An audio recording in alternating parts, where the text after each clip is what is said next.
Hello everyone, it's me, Slime3318, back again for another video for you guys. And today, ladies and gentlemen, it's time for my SummerSlam 2017 review and results. Yep, SummerSlam 2017 has come and gone, and we are now here a week later to give you guys my review and overall thoughts on the show. So with this said, let's not wait, let's go ahead and jump on to some results, shall we? So we can get this thing on the road as we are, finally done with the biggest part of the summer, so we can move on to the fall season with No Mercy coming up in 4 weeks, no less. Yes, 4 weeks, no less, guys. Next pay-per-view event, No Mercy is coming in 4 weeks. Big shocker. And here's result time. Let's get the show on the road, shall we? No waste in time and stop stuttering and get a show and go. Duh. And let's go. Alright, the first show on the result list here, on my result list, obviously enough, is a match that, wasn't even on the card on my predictions video. So, yay for a new match. Which, surprisingly enough, which actually took place, little known fact, probably less than over 100 people saw this match inside the Barclays Center. Fuck you, WWE. And actually, not really. I mean, it's kind of both. It's kind of WWE's fault and both Barclays Center's fault. So you equally share the blame. Both WWE staff and Barclays Center staff both contribute to a big fuck you to all the people who were not in the arena in time to watch this match because they didn't open the doors in time for anyone to see this match. So what the hell? They should have known better. Think about the next time WWE and Barclays Center. Think about that. Anywho's, points to main is the first match of the night on the kickoff show we had was the Miz Taraj versus the Hardy Boys and Jason Jordan. My prediction for this match, obviously enough, when I first heard it being announced a while back, just right after my prediction video was uploaded, was that was that the Hardy Boys and Jason Jordan are going to win this match. So therefore, that's my prediction. I just thought, okay, they weekly threw the shit out there, which they really didn't need to, because, like I said before in my prediction video, there's been some stuff along the way where, some stuff wasn't really needed, and this is one of those things that weren't really needed because, well, no one really seemed to care about it, and it was kind of not even built. Just like this whole entire show in general was not really built that well up besides the fatal 4-way match. So, yeah. This is one of the examples why. So, yeah. It really wasn't needed, but we got on the kickoff show. Still, my prediction for this match was for Hardy Boys and Jason Jordan to win, but I lost this match, and with the score so far, 0-1 heading out this matchup. Heading on next up to the Cruiserweight Championship matchup, which was Neville taking on the champion, which was Akira Tozawa. My prediction for this match was for Neville to regain his championship, and he did. So that makes my prediction score tied up at 1-1. Moving on next to the New Day taking on the Usos, which a lot of people stress enough might be the very match of the night, which was not even on the show. Fuck you, Vince. And here's New Day and Usos. My prediction for this match was for New Day, but I wouldn't have been surprised or even be upset if the Usos ended up winning this match, which in fact they did. So I ended up losing this match, but in a positive way, as the Usos won the championships back on their waists, obviously enough, which is kind of awkward to be saying that, but still, Usos won the match regardless enough, resulting in my score so far being a 1-win, 2-lose ratio so far. Moving on next to the start of the show, which was John Cena versus Baron Corbin, which I stressed enough a lot in my prediction. I kind of, I ranted. This whole section was kind of ranty-wise for my prediction. So, with this said, let's jump to the start of the show with this match. Of course, why not? Which my prediction was obviously John Cena, of course, but I wouldn't not mind seeing Baron Corbin win, since it makes more sense.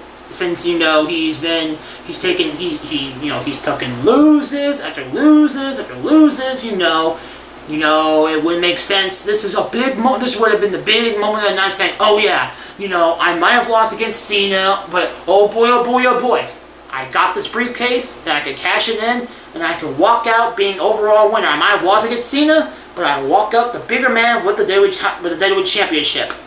But WWE was fucking stupid and, you know, gave us what we got. A cash in on that the Tuesday before, which was a fail, and, you know, served him enough saying that what the fuck is wrong with my career here in WWE. So, it even makes more sense out of himself to actually win this match against Cena. So, yeah. But, you know, so, with that said, it would make sense for him to win this match. But if not, at least let him, you know, pummel Cena enough to, you know, get his revenge. To let alone the fact that Cena to become Super Cena, obviously enough, and overall win the match. But still having the advantage over Cena in the match. If Cena was going to win this match, it wouldn't make sense for him Baron Corbin to have the main advantage of this match. But who are we to fucking care? WWE doesn't seem to fucking care. So we have a basic, you know, one-on-one match with John Cena and Baron Corbin. You know, no Baron Corbin over Cena, no John Cena over Baron Corbin. Just a simple Cena on Baron Corbin matchup, which overall went up with seeing a very short match, which I'm pretty sure, if not went over, I'm pretty sure it lasted a little under 10 minutes, with John Cena pulling out the win, resulting in a big fuck you to Baron Corbin and his big old push. So, yeah. Fuck you to our opinions, I guess, WWE. Just fuck you to our opinions. Anywho's, tie up score 2-2. Anywho's, moving on to the next up was the matchup of next, obviously that was kind of weird for me saying that, but still, the next match we had after the Cena and Corbin match was Naomi and Natalya for the SmackDown Live Women's Championship match, and I was tripped over myself for some reason. I don't know why I did that. Anywho's, Naomi was my prediction, but I would have said that Carmella, but I resulted mainly Carmella was going to win if she was going to cash in. But a lot of people have been saying that, well, it might have been better if Carmella failed her cash in, and they could have had a better, you know, legit story-built feud between Naomi and Carmella, building off the fact that how Carmella would have had heat after Naomi if she would, you know, if both her and Corbin would have been failed. She would have had more heat against Naomi if, you know, she failed and had legit, you know, a legit main storyline between Naomi and Carmella as a championship feud. A lot of people say that wouldn't make sense. I want to mind that. I want to mind that happening, but overall it didn't happen because no cash-ins. But which also leads to the fact of Naomi losing this match, and my prediction was a lose for this match via submission. And like I said before, there was no cash-in, so double lose. So my score at this match 2-3. Now moving on to the boring fucking shit that no one honestly gave a fuck about. Big Show vs. Big Cass with Enzo Amore locked inside a shark cage. My prediction for this match was for Big Show to win, but a lot of people would have said Cass because, you know, Big Show was going to be there to push Big Cass. I thought about that too, but predictions came out of my mind, even though no one and myself gave a single fuck. Anywho's, but yeah, but like I said, but it wouldn't make sense for Cass to win to get over a big, you know, like I said, it wouldn't make sense for Cass to win for Big Show to push him. But, you know, or, you know, it would have been more of a, at least gave us a shock value, at least something, if potentially we had Enzo Amore turn heel and, you know, said, fuck this storyline, being Cass put together, but we're heels this time. That would have been a shock, and actually give us something to care about this match, instead of us not giving a fuck about it. But none of that shit happened, none of it happened, which resulted in Big Cass winning, as Enzo Amore was trying to help Big Show after getting out of the steel cage, after lubricating himself to, you know, get out of the cage, for him to get big booted by Big Cass. Big Show gets big booted twice. 1, 2, 3, it's over. Big Cass loses. I mean, Big Cass wins, Big Show loses. What the fuck am I talking about? I'm getting both bigs, I'm getting all the bigs crisscross. No, but still. Big Cass came out the winner of this match, resulting in my prediction score 2-4. But then actually, which ended up Big Cass came out he might have walked out the winner of SummerSlam, but he walked out in and out of Monday Night Raw, the loser with a torn ACL tear against Enzo Amore. So, there you go. Big Cass is out for a while, so for all you Big Cass haters out there, there you go. There's your treat. No, I'm kidding, guys. Hopefully Big Cass is okay. He's, like I said before, he tore his ACL, and I hope he's going to be okay. It's already been confirmed he's going to be missing WrestleMania 34, so there you go. There's a there goes a fun fact for you guys, or some information about Big Cass, or anyone who hasn't heard the news, or who even cares. So, there you go. Big Cass is going to miss WrestleMania 34. There you go. And also, Enzo Amore is on 205 Live, apparently. Who would have known? Who would have known? You could have easily thrown him on SmackDown, or just easily thrown him back on NXT. Makes more sense for him to go back to NXT. He was built and pretty much born and raised there. Makes more sense to go back there. WWE, but go. Trying to build some excitement for 205 Live, but no one seemingly gives a fuck about that shit, so, oh well, Enzo Amore is gone to the pits of hell of who the fuck cares. So, there you go, Enzo. Cruiserweight time. Get the fuck off our TVs. No kidding. Enzo Amore is no more on our main cast rosters, and Big Cass is on the injured list, so those two are out of here. Funny resulting not out of this match. Out of a show built up a matchup that no one gave a fuck about. Those two people went out of their ways of ways that either we won't see each other, they won't be seeing each other again, or most likely not, we won't be seeing them again because we honestly don't give a fuck. Anywho's, moving on. With not Big Show, what the fuck? My bad. See, I'm getting myself worked up over nothing, guys. I don't know why I'm doing that. Let's take a more calm approach, which is funny because of this next match up. Which is funny. It's funny. I calm myself down to only see what happens next. Wow.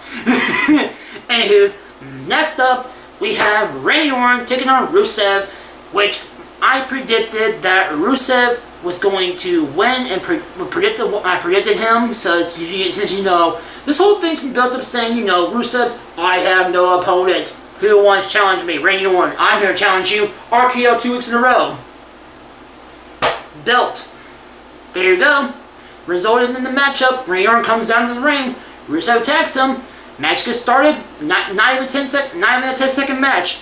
RKO. 1, 2, 3. Fuck you off, Rusev. Fuck off, Rusev. Go talk to freaking Baron Corbin that time is carrying worldwide. Pretty much sums it up right there. Anywho's, Randy Orton won this match because, like I said before, my prediction was Rusev, but I wouldn't have not mind, or I mean, not really mind. I wouldn't have been shocked or surprised if Randy Orton won this match, but it would make more sense because, you know, Rusev's been getting the lower stick of this, but WWE thinks this is a good way to start up a feud with them too. But so, alright, who the fuck cares? There's our match. Less than 10 seconds. Less than 10 seconds. Prediction score so far, 2-5. Moving on next to Sasha Banks versus Alexa Bliss. With my prediction being Alexa Bliss, but I would not have been surprised or that shocked if Banks pull out the win, or would not be upset because, you know, Sasha Banks is pretty cool. Because I like Banks, I like Bliss, those two together, being together since in the match, which they really have real life heat, and which pretty much will result in a pretty good matchup, to say the least. So, Banks, Alexa Bliss, cool showdown, good build, not really good build, but good understanding of those two have real life beef and not really liking each other will result in a good match, or should result in a good match. Which, obviously, it did, and because these guys went out on a good while and pulled off a pretty good matchup. Which, obviously enough, my prediction, obviously enough, was Bliss, for the opposite, saying I wouldn't care, or I wouldn't mind if Banks won. But, with this said, who won this match? Banks did, with a submission by the Banks statement, making me lose this match again, making my prediction score with, I cannot count my fingers anymore, besides the wins, of a 2-6 lose so far. Okay, next up we had Finn Balor taking on Bray Wyatt. My prediction for this match was for Finn Balor to win, and he did win this match, obviously enough, so that makes my prediction score 3-6. Pretty simple to go through that match. Pretty simple. Enough. None of this, ooh, I wouldn't care. But now we're getting back to that shit, so welcome back.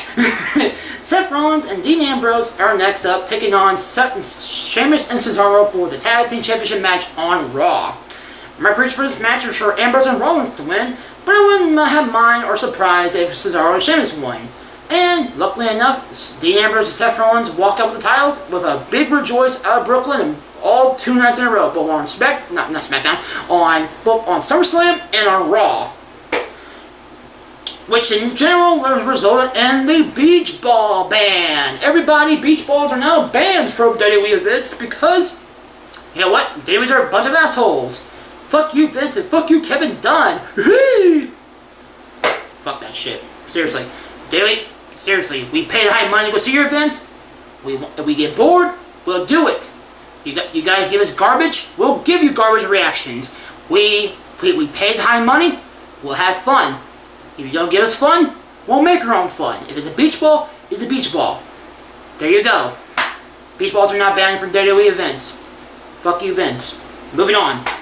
So, and here's enough. Ambrose Rollins walks out again with the win, making my prediction score a win with a 4-6 result so far. Moving on next up to AJ Styles taking on Kevin Owens, with Shane McMahon being the special guest referee in this matchup. Now this match was a really strong, built up and really put on great match. These guys went heart and soul back and forth for a long period of time. Shane's in the middle of it saying, we make ourselves saying, oh no, Shane, move.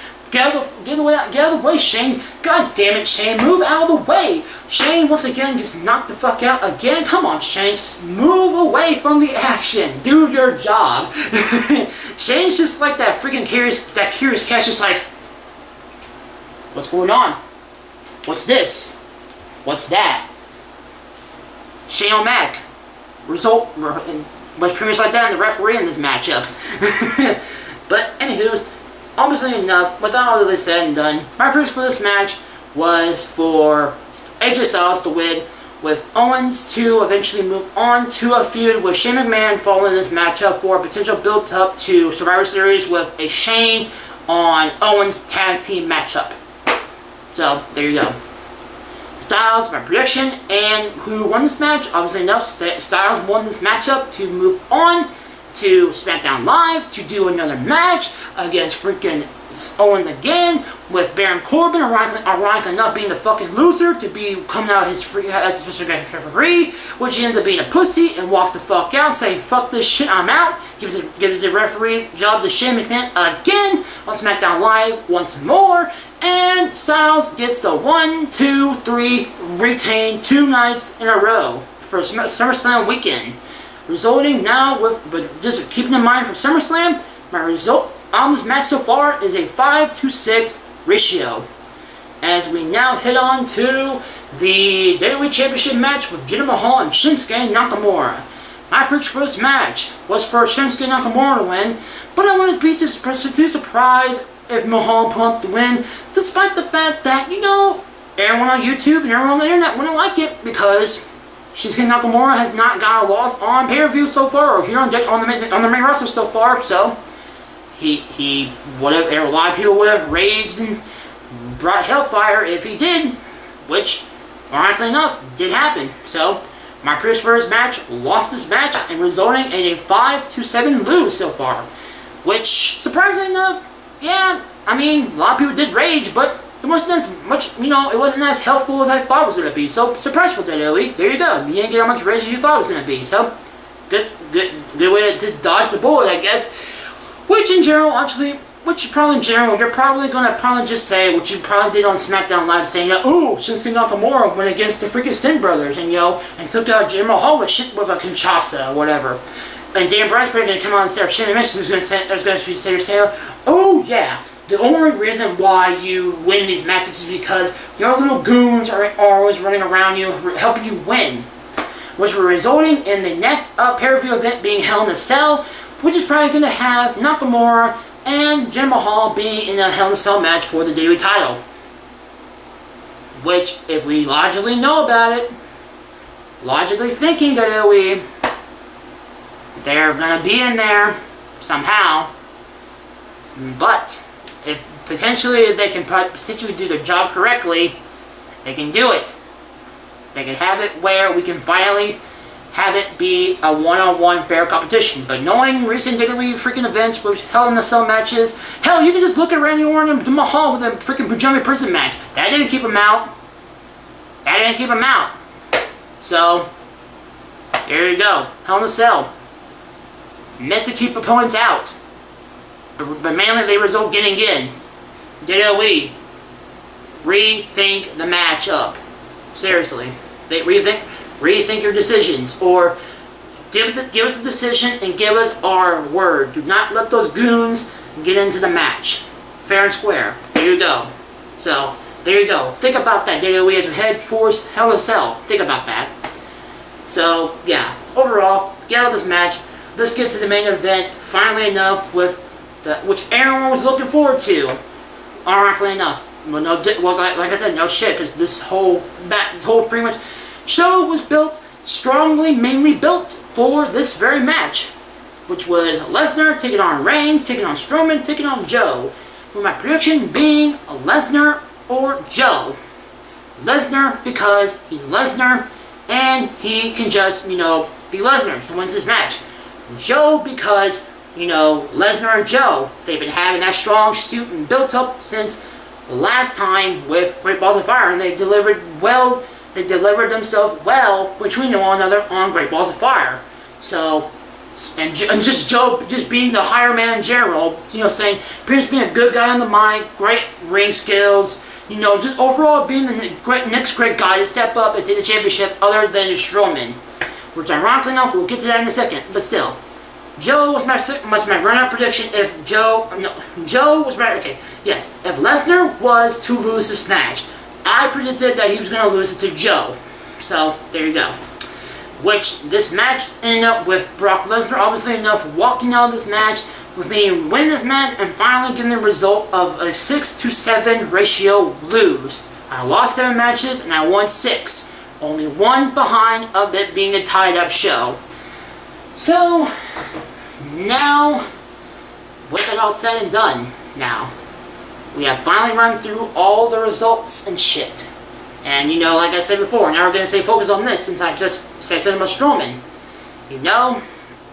Like I said, if Lesnar was going to be the one to lose this matchup, I would have said to give it to Joe. But obviously enough, like I said in my prediction video, Joe and Strowman were running neck and neck. But like I said, as I said before, both there and now, Joe has been that guy where he's has experience with Lesnar. He knows what to expect out of Lesnar, and he's just a good superstar to take the title. With him just being himself, him being on the mic, I said that weirdly, on the mic and his ring skills. Both him and Strowman were good, but he's got that lean. Since he has that lean edge, he was my prediction to win this. He was my overall prediction out of those two to eventually get the title if Lesnar was going to lose the matchup. So there you go. But ironically enough, when we got the match in general, Strowman was the guy who was just throwing everyone out of the way, throwing Reigns out of the water, throwing Joe out of the water, killing Lesnar for a good short second of the match, delivering 2 of his slams onto both the announce tables and just flipping over and pinning him under the 3rd announce table. Strowman built himself well enough in that match. Like I said, Strowman and Joe were equally running tie and tie. But like I said, Joe had the leading edge, which now leads us to No Mercy in 4 weeks, with us saying now that we have the highlighted match of not Joe, what the fuck? We'll get to that in a second. The main highlighted match for No Mercy being Strowman and Lesnar for the WWE Championship, the Universal Championship. Sorry about that. Those 2 are going to be the highlighted match for No Mercy. Following this match out, and you know what? No mind. I don't mind. A lot of people saying that, oh yeah, if Lesnar walks out of this match, it's going to be Lesnar and Joe at No Mercy. But saying this well enough, guys, Same what Strowman did at Lesnar, with Lesnar at SummerSlam, is well deserved, guys. It's well deserved. So that's where we gotta give credit where credit's due. Even though we're going to mainly think Joe and Lesnar are going to be on No Mercy, seeing what happened at SummerSlam ultimately resulted at what we're going to get at No Mercy. So there you go. Which then leads to the fact of the matter, which happens now with the other two opponents. Joe and Roman Reigns. What do you do with those two? And now an element of last week's Raw episode with John Cena being on Monday Night Raw, with them having that matchup with Cena, Reigns, Joe, and Miz. This is what we can potentially do, and this is what a lot of people are saying. A lot of people are saying that we're going to get Reigns and Miz at No Mercy, with it being Cena and Joe at No Mercy. I wouldn't mind that, which ultimately actually makes sense to WWE's mindset of heading towards WrestleMania with, because obviously enough, if that actually does happen, we all know Reigns is going to win the championship over Miz, and we're going to have a champion-on-champion matchup at WrestleMania with Lesnar being the Universal and Reigns being the Intercontinental Champion, and then we'll have them two clash at WrestleMania 34, with them ultimately being them having a more higher match than their last time at WrestleMania 31. Yeah, 31. Had to think about that for a second, guys. But still, with that said on Raw, those are the ideas we're heading towards now with No Mercy. Which, ironically enough, people can also say, ooh, what if that doesn't happen? We're going to get Cena and Roman Reigns. That's not going to happen, folks. And if it does happen, what the fuck? I can't stress it enough, guys. I really can't stress it enough. Sure, maybe, and eventually we'll probably end up getting it. But if anything, which kind of makes sense what I just said, with Reigns and Lesnar having at WrestleMania, thank God if that's going to be the case, thank God that we just do that, because I don't want to see, I'm pretty sure no one wants to see Cena and Reigns at WrestleMania. No one wants to see that shit. So, and I just don't want to see it in general. Flat out in general. But it probably eventually will happen. If it does happen, WWE, obviously not, do not let it be at No Mercy, but if you want to have it happen at a good time, and let it have a good built around it. Which, sadly enough, knowing how garbage this company is, and how they're shitty at building their pay-per-view events, and how shitty their company is nowadays, not my problem. But still, I'm just saying the facts, guys. Knowing how shitty this company is, and how bullshitty they're doing their product nowadays, we're building up their shits nowadays.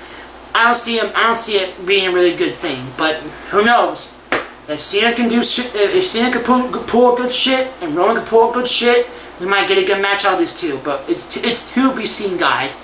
It is to be seen. But like I said, more likely, strongly enough, we're gonna have at No Mercy is Strowman and Lesnar, Reigns and Miz, and Joe and Cena. So with that now said, in 4 weeks. That is to be seen in 4 weeks. Will I be here reporting in 4 weeks, telling you guys those exact matches, giving me my predictions for those exact matches? -1, because I already told you my prediction right there. If it does happen, Reigns is going to beat Miz. That's too obvious. That's too obvious right there. But still, point still stands. If all this knowledge does go into play and that does come true, that will be to be seen in the next upcoming weeks as we head towards No Mercy. So, now with this set of Raw, guys, you might ask yourself, you might think to yourself, so WWE 318, you must think the show really sucked. Talk about the tone of your voice and kind of how stressful, tired you sound now with the tone of voice you're having. Well, guys, no. To tell you guys the truth, the show wasn't too bad, to be honest. The show, yes, walking into the show, it was, I felt meh with the shitty ass build it did have. I felt kind of for it. But walking out of it, it wasn't as bad as, it wasn't as bad as everyone else was going to make it to be. Sure, it has moments of being dull and boring and just, what the fuck am I watching?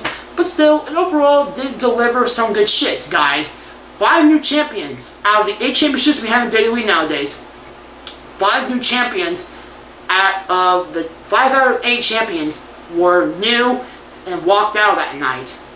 How figurable was that? Seriously, if you look at that, look at the statistics-wise, look at the statistics. I can't even say the word, fuck. Just looking at the background information, just as that lone fact, a 5 and 8, 5 out of 8 standard, just wow, that's something, guys. That is something. But still, judging on the match, just like I said, there was stuff in the show that were, decent and just overall good.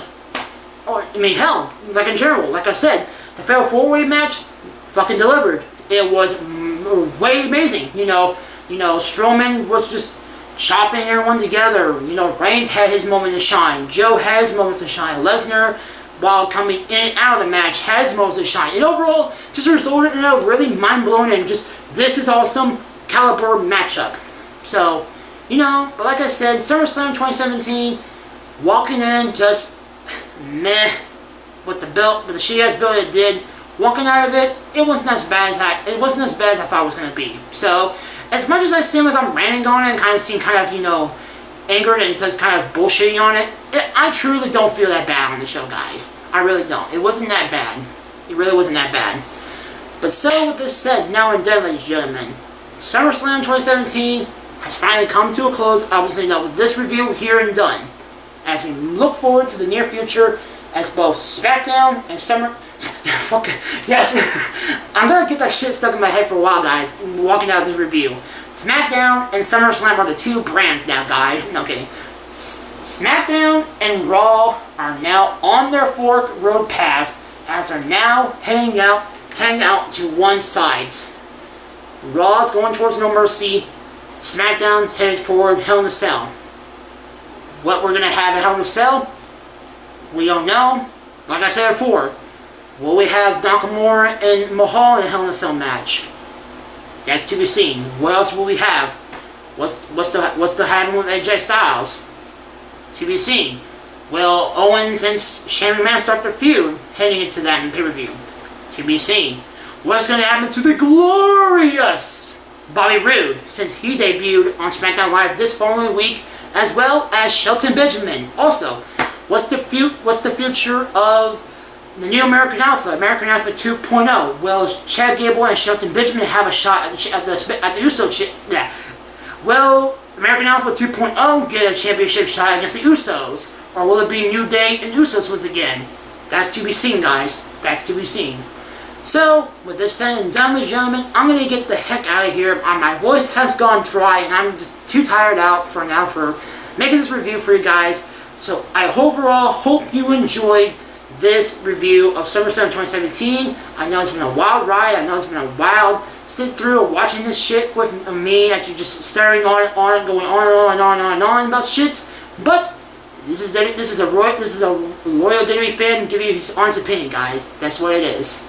So, with this said, guys, and with this all said and done, ladies and gentlemen, I'm Sergeant 318. I think that's for overall watching this review, as well as our next up step, as we head, as I said before, next up is our No Mercy prediction video. So, with this now said and done, ladies and gentlemen, I am Sergeant 318, and I'll see you guys then for No Mercy. So, with this said and done, SummerSlam 2017, and with all the summer and partying and fun and joy it brings, has now come to a close, ladies and gentlemen, as we come down to the fall season with No Mercy kicking off the fall season. So now with this said, ladies and gentlemen, I'm Sergeant 318, and I'm signing out. Peace, ladies and gentlemen, and you excuse me, I'm gonna go get a drink. See you guys next time.